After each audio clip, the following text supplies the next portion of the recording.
The Core and Mario Andretti have lived vastly different lives, and you might think it would be hard for them to relate to one another. Yeah, but in their own very special way, they're both living legends. But our Kevin Rader shows us tonight they have more in common than we might think. Take a look. She is one of the most famous survivors of Auschwitz in the world. He, one of the most famous race car drivers in the world. So when their paths crossed earlier this week at the Indianapolis Motor Speedway, one had to wonder what these two would even have in common. As it turns out, plenty. For one, both are identical twins. Eva's twin, like her, survived Dr. Mengele's cruel experiments during World War II. Mario made his twin brother sit in for him back in 1969.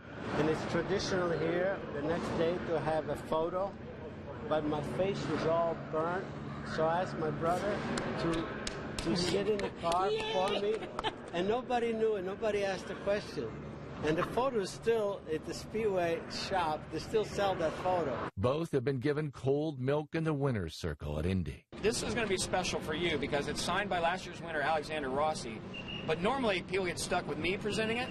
You're going to have an Indy 500 winner actually present you with your bottle of milk. Oh, my goodness. There you go, my dear. Thank you very much. Something very special, tradition. And milk never tasted better than it does when you drink it right here. Ironically, these two have something else in common that very few would ever suspect. And we have some things in common, you know, like I said, you know, I was in a refugee camp. Our family was a product of World War II. You know, we know how awful those times were, and it makes us appreciate life in a different way because of the war. We moved to America, new opportunities. I'm not sure that I could have completed, you know, my goals, my most ambitious goals, if we would have stayed back in Italy. Eva relished in the moment and in her role as Grand Marshal of the Indianapolis 500 Parade. Every person should be that lucky.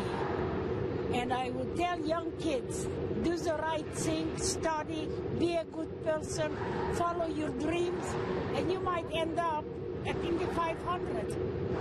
I like that, follow your dreams. And believe it or not, there's still more. It's 1967, 68, because my husband said, you're driving like Mario Andretti, you would be proud of you.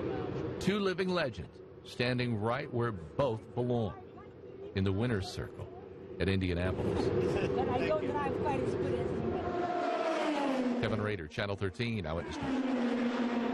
They have a special bond now. Now, Eva Core will be the Grand Marshal for this weekend's Indianapolis 500 Parade. She was also presented with Indiana's highest honor for achievement and virtue called the Station.